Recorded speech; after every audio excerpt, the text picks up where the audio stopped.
Hello student, आज हम इस वीडियो में पढ़ेंगे conductance of electrolytic solution. Conductivity क्या होती है, कंडक्टेंस क्या होती है, cell constant, molar conductivity and equivalent conductance. हम सबसे पहले हम पढ़ेंगे conductance of electrolytic solution. Conductance of electrolytic solution. Conductors होते क्या है? कंडक्टर्स वो सब्सटेंस होते हैं जो अपने में से इलेक्ट्रिसिटी को पास कराते हैं। Conductors are those substances which allow to flow of electricity to them। ये होते हैं कंडक्टर जो अपने में से इलेक्ट्रिसिटी को पास कराने देते हैं, उनको बोलते हैं कंडक्टर्स। कंडक्टर हमारे पास दो तरह के होते हैं, two types of conductors.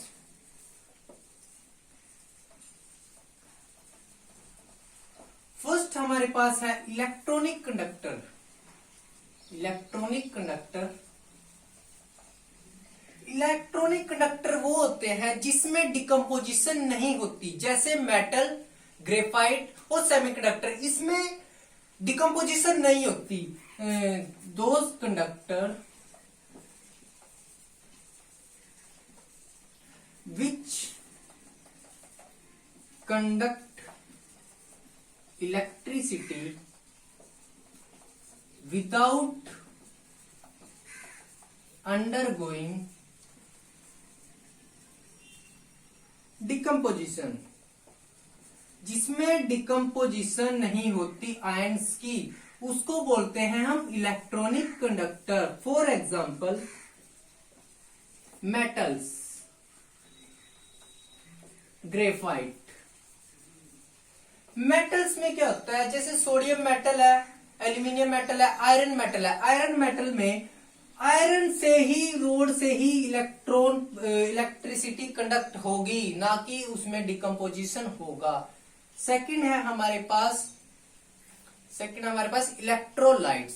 Second है हमारे पास इलेक्ट्रोलाइट्स।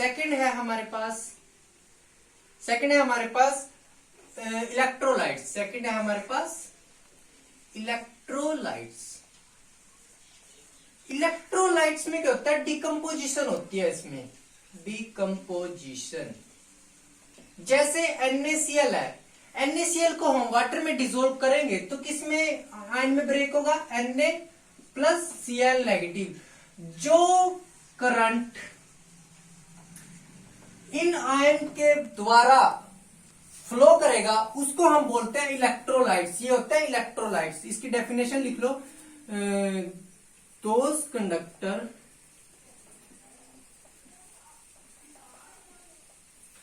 which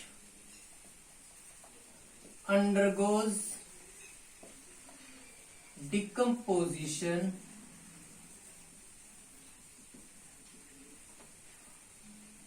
and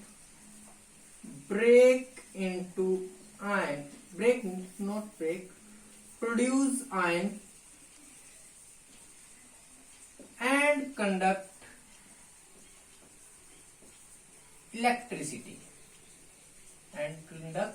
इलेक्ट्रिसिटी इसको हम बोलते हैं इलेक्ट्रोलाइट्स। इलेक्ट्रोलाइट्स दो प्रकार के होते हैं, एक स्ट्रॉन्ग इलेक्ट्रोलाइट और एक वीक इलेक्ट्रोलाइट। अब हम पढ़ेंगे स्ट्रॉन्ग इलेक्ट्रोलाइट कौन से हैं और वीक इलेक्ट्रोलाइट कौन से हैं। स्ट्रॉन्ग इलेक्ट्रोलाइट कौन से हैं? स्ट्रॉन्ग इलेक्ट्रोलाइट्स और वीक इलेक्ट्रोलाइट्स। स्ट्रॉन्ग इलेक्ट्रोलाइट्स वो होते हैं जो कंप्लीटली आयनाइज हो जाते हैं। कंप्लीटली आयनाइज का मतलब है कि वो पूरे के पूरे आयंस में ब्रेक हो जाते हैं, कंप्लीट आयनाइजेशन हो जाता है उनका, पूरे आयंस देते हैं वो। जैसे फॉर एग्जांपल एसिड में हमारे पास है HCl। HCl पूरा डिसोसिएट हो जाता है H आयन में और Cl नेगेटिव में। फिर हमारे पास सल्फ्यूरिक एसिड, फिर हमारे पास नाइट्रिक एसिड। ये तो हो गए एसिड के। बेस के एग्जांपल है हमारे पास NaOH and KOH, sodium hydroxide and potassium hydroxide. अब हमारे पास वीक इलेक्ट्रोलाइट। एसिड में वीक इलेक्ट्रोलाइट है हमारे पास एसिटिक एसिड एंड बेस में हमारे पास है ammonium hydroxide and calcium hydroxide. ये हमारे पास वीक इलेक्ट्रोलाइट है, ये हमारे पास स्ट्रॉन्ग इलेक्ट्रोलाइट है। Weak electrolyte they don't dissociate completely, they dissociate completely।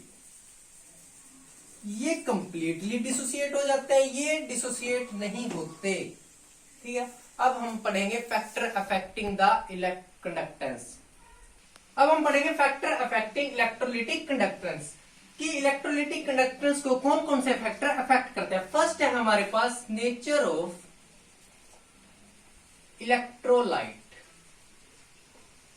Nature of electrolyte, अभी हमने पढ़ा स्ट्रॉन्ग इलेक्ट्रोलाइट।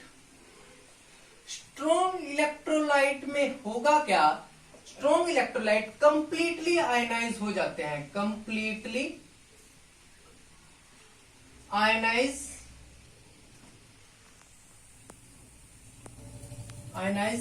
कंप्लीटली आयनाइज हो जाते हैं। तो कंप्लीटली आयनाइज हो गए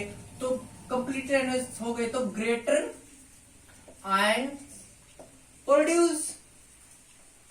अगर कंप्लीटली आयनाइज हो गए तो क्या होगा, आयन क्या होंगे, ज्यादा प्रोड्यूस होंगे तो कंडक्टेंस क्या होगी, इंक्रीज। कंडक्टेंस क्या होगी, इंक्रीज। अब हमारे पास वीक इलेक्ट्रोलाइट में कंप्लीटली आयनाइज नहीं होते, तो ये कहते हैं पार्शियली आयनाइज हो गए तो ion produce at small extent. तो आयन जो प्रोड्यूस होंगे वो कितने स्मॉल एक्सटेंट में प्रोड्यूस होंगे, स्मॉल एक्सटेंट में प्रोड्यूस होंगे तो कंडक्टेंस क्या होगी, स्मॉल। जितने कम आयन प्रोड्यूस होंगे उतनी ही कंडक्टेंस प्रोड्यूस होगी। तो आयन कम है तो कंडक्टेंस भी कम है। सेकंड है हमारे पास size of ions and their solvation. Size of ion and their solvation, अगर आयन्स का साइज ज्यादा हो, larger the size of ion, जितना ज्यादा आयन का साइज होगा उतनी ही ज्यादा वो कंबाइन करेगा सोलवेंट के साथ। Larger the size of ion they combine with solvent with greater extent।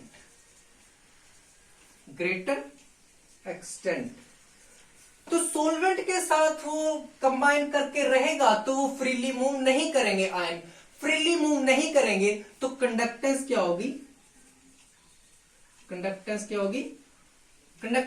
Small. Conductance भी होगी स्मॉल। जितना ज्यादा आयन का साइज होगा उतनी ही ज्यादा वो कंबाइन करेंगे सोलवेंट के साथ। कंबाइन करेंगे तो आयन इजीली मूव नहीं करेंगे, कंडक्टेंस क्या होगी, स्मॉल यानी कि कम। थर्ड है हमारे पास नेचर ऑफ सोलवेंट।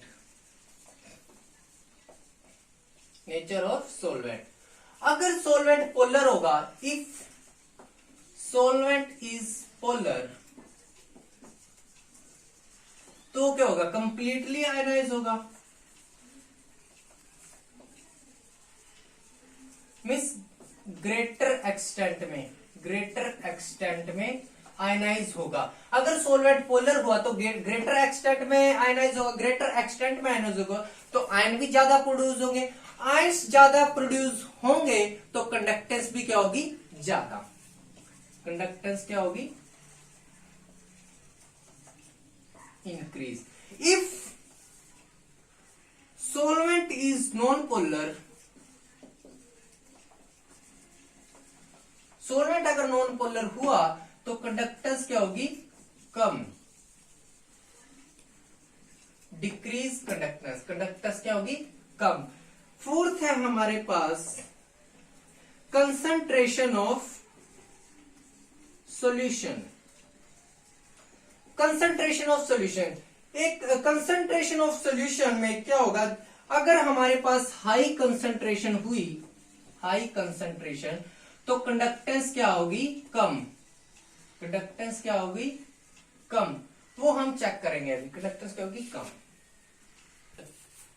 तो कंसंट्रेशन सॉल्यूशन में क्या होता है, हाई कंसंट्रेशन होगी तो कंडक्टेंस क्या होगी, कम। जैसे देखते हैं वीक इलेक्ट्रोलाइट में होता क्या है, वीक इलेक्ट्रोलाइट में, वीक इलेक्ट्रोलाइट में क्या होगा, आयनाइजेशन क्या होती है, आयनाइजेशन क्या होती है,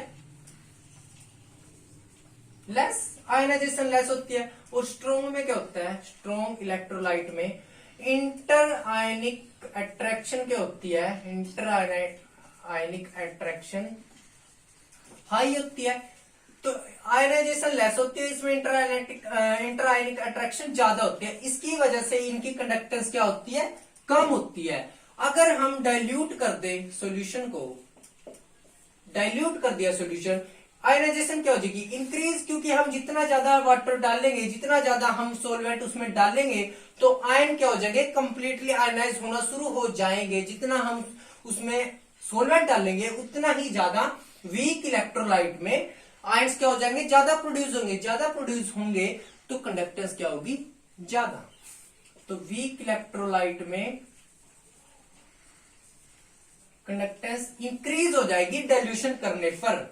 और स्ट्रॉन्ग इलेक्ट्रोलाइट में क्या होगा, स्ट्रॉन्ग इलेक्ट्रोलाइट में, स्ट्रॉन्ग इलेक्ट्रोलाइट में इंटरआयनिक अट्रैक्शन अभी ज्यादा है, कंसंट्रेशन अगर ज्यादा है।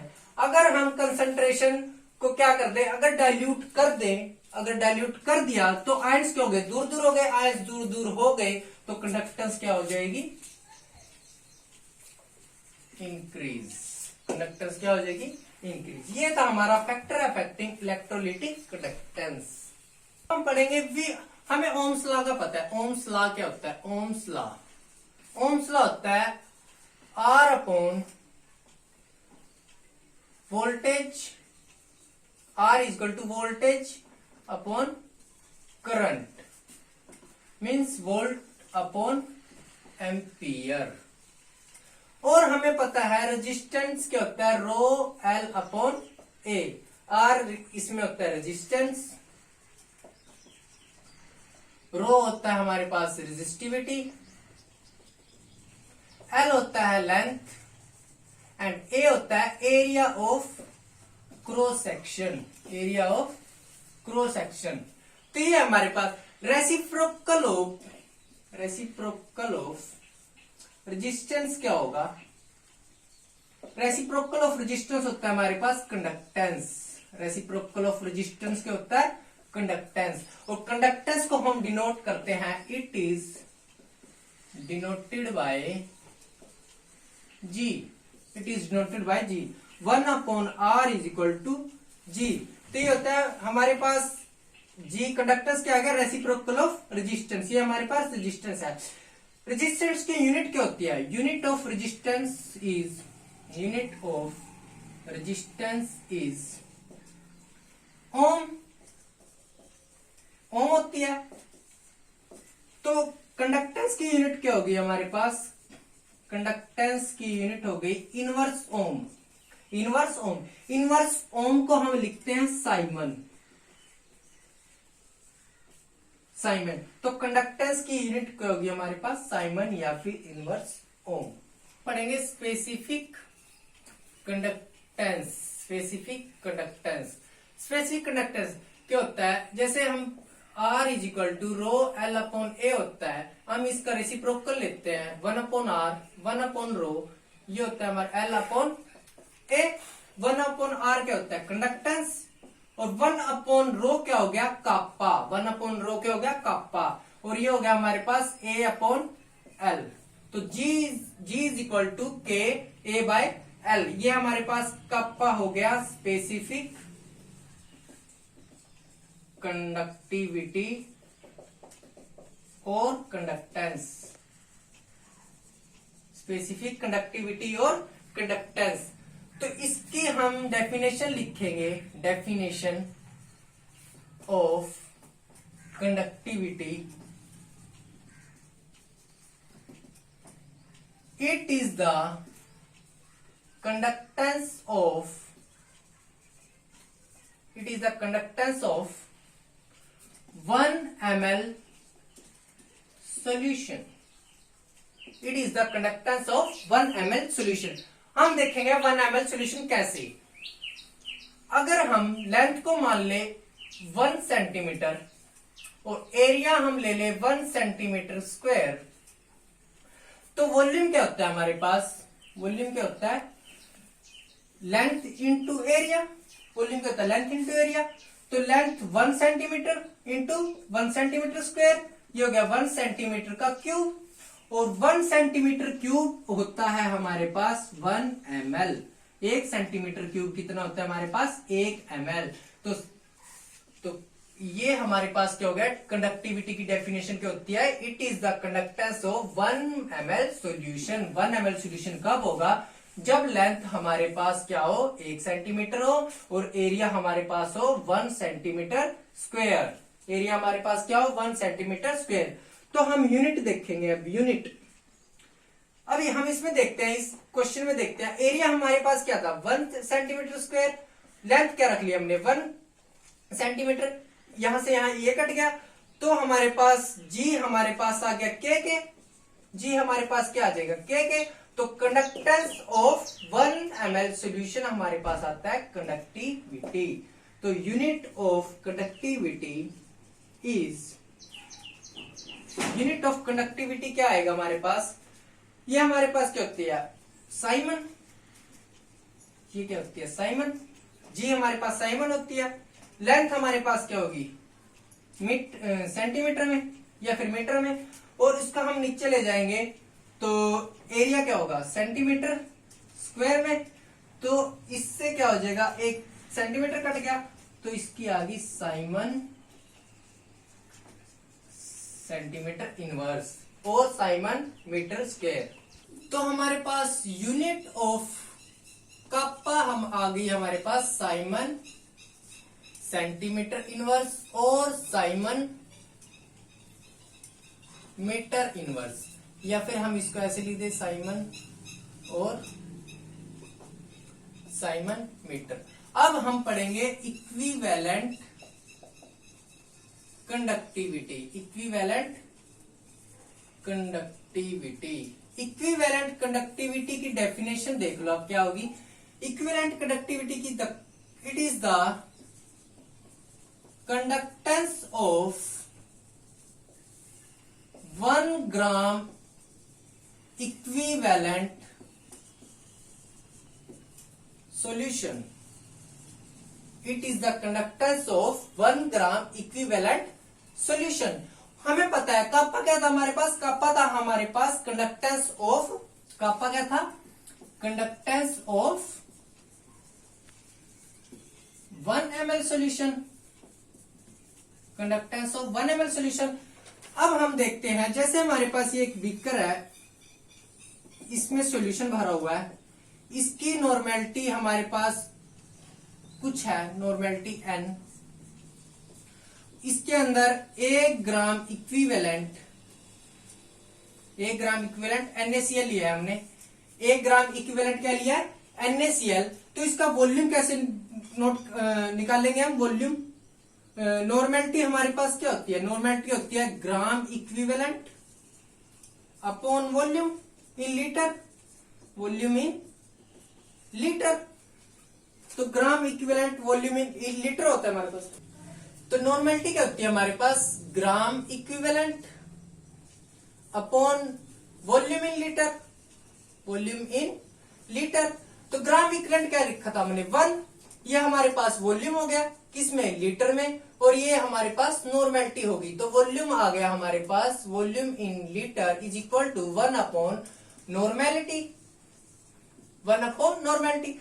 लेकिन हम इसको नॉर्मेलिटी लीटर को हम किस में चेंज करेंगे? ml में। लीटर को ml में चेंज करने के लिए क्या करेंगे? हम इसको 1000 से क्या कर देंगे? मल्टीप्लाई, तो 1000 से मल्टीप्लाई किया तो 1000 अपॉन नॉर्मेलिटी, ये हमारे पास आ गया वॉल्यूम इन ml, वॉल्यूम इन ml। लेकिन हमें पता है कि कंडक्टेंस ऑफ 1 ml सॉल्यूशन क्या होता है हमारे पास, कापा। तो conductance of 1000 upon normal solution की कंडक्टिविटी क्या आ जाएगी, K into 1000 upon normality, 1000 upon normality. तो हमारे पास क्या आ गया यहां से, तो हमारे पास आ गया equivalent conductivity is equal to 1000 into K upon normality, ये आ गया हमारे पास नॉर्मेलिटी। इसकी यूनिट क्या होगी अब, unit of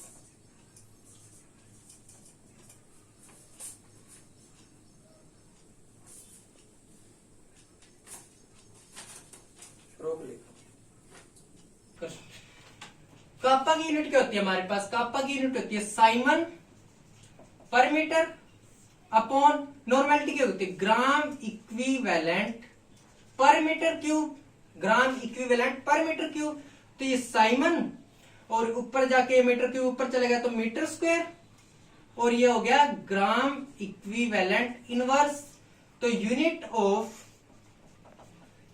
of equivalent conductivity हमारे पास आ गई ये हमारे पास मोस्ट इंपॉर्टेंट फॉर्मूला है हमारे पास, इससे बहुत क्वेश्चन बनते हैं, न्यूमेरिकल्स आते हैं हमारे पास, इसको याद रखना। लास्ट टॉपिक है हमारे पास इसमें मोलर कंडक्टेंस। मोलर कंडक्टेंस की डेफिनेशन क्या होती है, conductance of 1 moles of electrolytic solution, conductance of 1 moles of electrolytic solution. हमें पता है कप्पा क्या हमारे पास, conductance of 1 ml electrolytic solution, 1 ml electrolytic solution. तो अगर हमारे पास एक बीकर है, उसकी नॉर्मेलिटी m है, मोलैरिटी m, और उसमें 1 मोल NaCl सॉल्यूशन है हमारे पास, तो इसका वॉल्यूम क्या होगा, molarity is equal to 1 mole, molarity क्या होती है, moles of solute upon volume in litre. तो यहाँ पे क्या हो गया, वॉल्यूम इन लीटर। तो वॉल्यूम हमारे पास आ गया यहां से 1 अपॉन मोलैरिटी। तो ये क्या है, लीटर में है हमारे पास, इसको हम ml में चेंज करेंगे। ml में चेंज करने के लिए क्या करेंगे, 1000 अपॉन मोलैरिटी। तो conductance of 1 ml solution is kappa, 1 ml solution is kappa.